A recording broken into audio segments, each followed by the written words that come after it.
Peace, good morning, and blessings. All praise and glory to the mighty Most High, the Supreme Spirit at the Most High place. And blessings to Him. He's the one.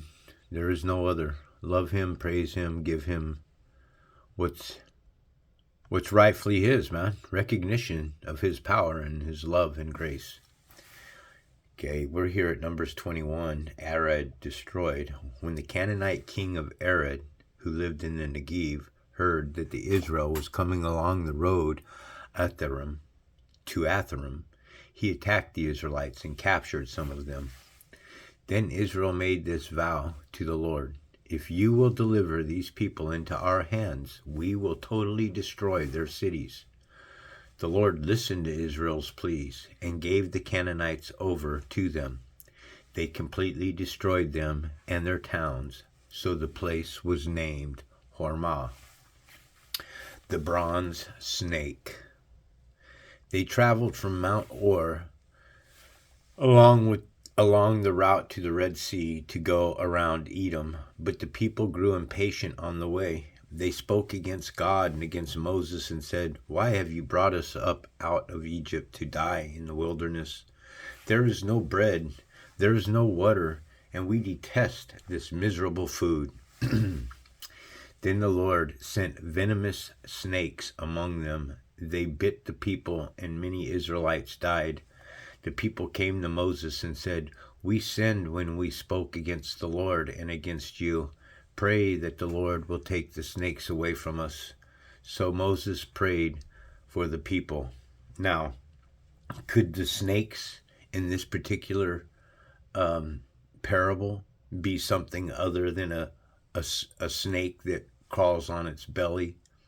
Could it be metaphorically speaking about all of this? Snakes, venom, and bit, okay?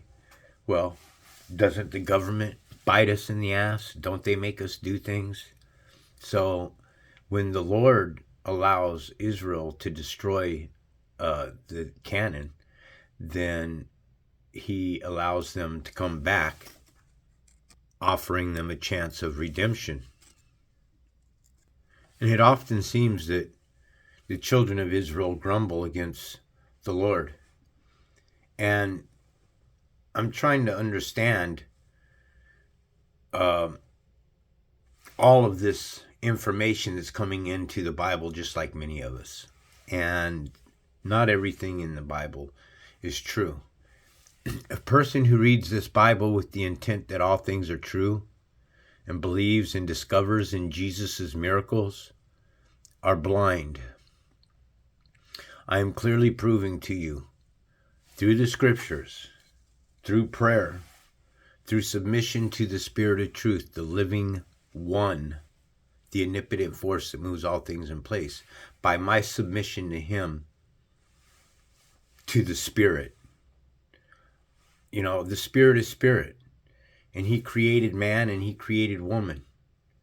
Just because the Spirit created man and woman doesn't make the Spirit either man or a woman. It makes the Spirit just what the Spirit is.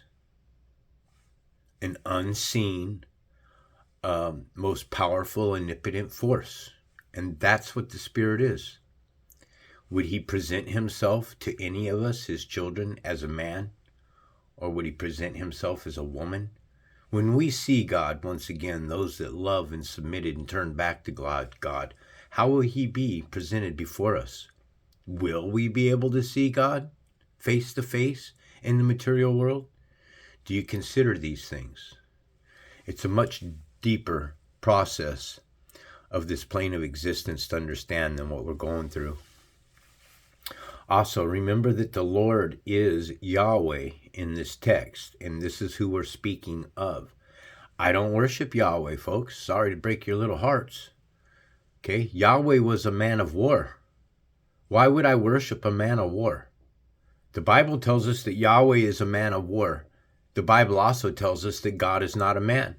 So here in this aspect, you have Yahweh, who is a man. Then the Lord Yahweh sent venomous snakes among them. They bit the people, and many Israelites died. Bit the people, what, by sticking a sword inside of their stomachs? The people came to Moses and said, "We sinned when we spoke against the Lord and against you. Pray that the Lord will take the snakes away from us." So Moses prayed for the people. I ain't afraid of any man, and as long as Yahweh is a man, he means nothing to me. Okay? He's just an ancient ancestors that occupied a flesh suit, possibly able to manipulate time and bend time. They're absolutely more intelligent than we are. They were given this power. Remember, we have a memory wipe when we're born into this plane of existence. These people have knowledge, but they don't share it. The journey to Moab. Sorry. So Moses made a bronze snake and put it upon a pole. Then when anyone was bitten by a snake and looked at the bronze snake, they lived. Now, doesn't that sound like a line of shit? See, this is where I'm at, folks. Anything that's outside of the physical realm of understanding, meaning you can manipulate time. These people may have been able to manipulate their energy. May have been able to do these things, but what you can't do in this reality, okay, is you can't change what is. What do I mean by that? I mean that the Creator created an evil man on the sixth day of creation. They call this evil man a snake. They call him a serpent. But he's neither. He's a beautiful man, a gorgeous man, and possibly a woman, Genesis Parthenos, which is the ability for one entity, one body, to procreate on its own. I know that's a little bit deeper than most of you know. But the problem with this is that I don't believe in things like this, that Moses, check it out. So Moses made a bronze snake and put it on a pole. You know what that is? That's an idol, folks. If Moses made a bronze snake and put it on a pole, then that is an idol. Anything that is carved from man's hands, and also if you've ever seen that picture, right here, you look at these depictions with the snake on the pole, what are they on? They're on a cross. The serpent is on the cross. So Moses made a serpent on a cross, Israel. Is that allowed? So which God is given permission to make all these idols when you have one God in the second commandment, Exodus 25, saying, "Thou shalt have no other gods before me." Or excuse me, that's 24. That's 25 is, "Thou shalt make unto thee no graven image." Sorry to tell you, folks, this is a graven image. Okay? It's ridiculous. So whoever got bit by the snakes, when they looked at the pole with the snake on it, they would live. We are really seriously weak minds because we have scales on our eyes. So I don't buy into this garbage. The Israelites moved on and camped at Oboth. Then they set out from Oboth and camped in Abiram, in the wilderness that faces Moab towards the sunrise. Now also remember, we have a Moab, Utah. From there they moved on and camped in Zered Valley. In the Zered Valley, they set out from there and camped alongside the Arnon, which is in the wilderness extending into Amorite territory. The Arnon is the border of Moab, between Moab and the Amorites. That is why the book of wars of the Lord says, Zahab in Supah, and the ravines, and the Arnon, and the slopes of the ravines that lead to the settlements of Ar, and lie along the borders of Moab. From there they continue on to Beer, the well where the Lord said to Moses, "Gather the people together, and I will give them water." Then Israel sang songs of praise, and this is the song that sang this song. Spring up, oh well, sing about it. About the well that spring the princes dug. The nobles of the people sank. The nobles with the scepters and the staffs. Well, I don't know the song, but that's about the best I can make of it. If there's an Israelite that would like to sing it for me, Sister Gravy Train, maybe you know the words. Maybe it's inside of a church, who knows? I've never heard it before. Then they went on from the wilderness to Mattanah, from Mattanah to Nahaliel, from Nahaliel to Bamoth, and from Bamoth to the valley in Moab, where the top of Pisgah overlooks the wasteland. Defeat of the Sihon and Og. Israel sent messengers to say to Sihon, king of the Amorites, "Let us pass through your country. We will not turn aside into any field or vineyard or drink water from any well. We will travel along the king's highways until we have passed through your territory." So here again, the water, we won't drink any of your water. Well, everything on this plane of existence right here, see, you're being mind screwed into believing into this plane of existence. What you got to understand, that this was once a plane of existence where everything was free and provided to us from the Supreme Spirit. Or was it? Was it not? Was it created evil from the very beginning, knowing that this plane of existence would degrade?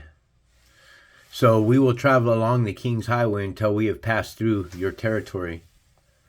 But Sihon would not let Israel pass through his territory. He mustered his entire army and marched out into the wilderness against Israel.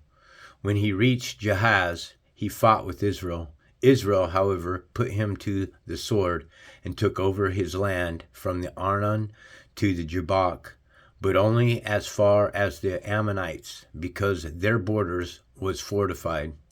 Israel captured all of the cities of Amorites and occupied them, including Heshbon and all its surrounding settlements.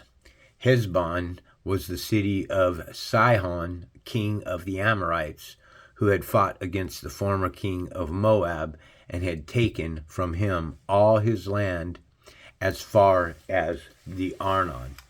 Okay, before I continue here, I got to go flip my chicken. Give me 1 second. I got to just say here, man, that we have conflicting interests going on. I don't understand you have a God that's telling us that if a man dies by the sword or you kill a man by the sword, then your own blood shall also be shed by a sword. This is coming off the ark. Do not kill. Do not shed a man's blood. So this is what the Lord has given. He gave a commandment not to kill. So now this Lord is all of a sudden allowing Israel to come into other countries and kill and slay people. So then what I would say on that particular thing is that is, and that's opposite of God. God is God of Israel is changing his mind because the God of Israel coming off the ark said that you're not to kill anybody. So why would all of a sudden this God allow Israel to kill?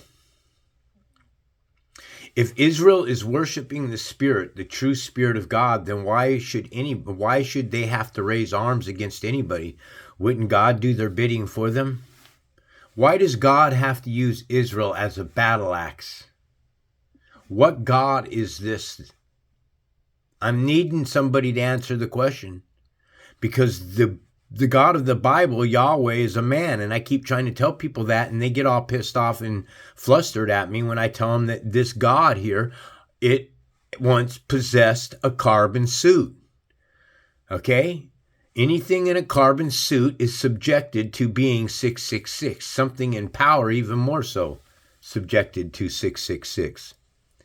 But Sihon would not let Israel pass through his territory. He mustered up... Oh, I'm sorry. I already read all that.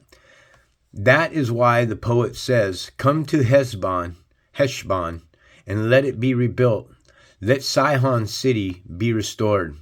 Fire went out from Heshbon, a blaze from the city of Sihon.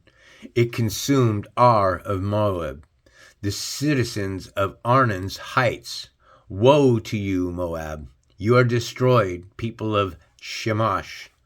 He has given us his sons as fugitives and his daughters as captives to Sihon, king of the Amorites. But we have overthrown them. Heshbon's dominion has been destroyed all the way to Dibon. We have demolished them as far as Nephah, which extends to Medeba. So Israel settled in the land of Amorites, which is a Gentile nation, after Moses had sent spies to Gezer. The Israelites captured its surrounding settlements and drove out the Amorites who were there. Then they turned and went up along the road towards Bashan, and Og, king of Bashan, and his whole army marched out to meet them in battle at Edrei.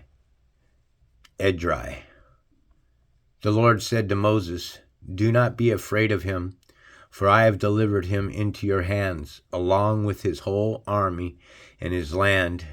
Do to him what you did to Sihon, king of the Amorites, who reigned in Heshbon."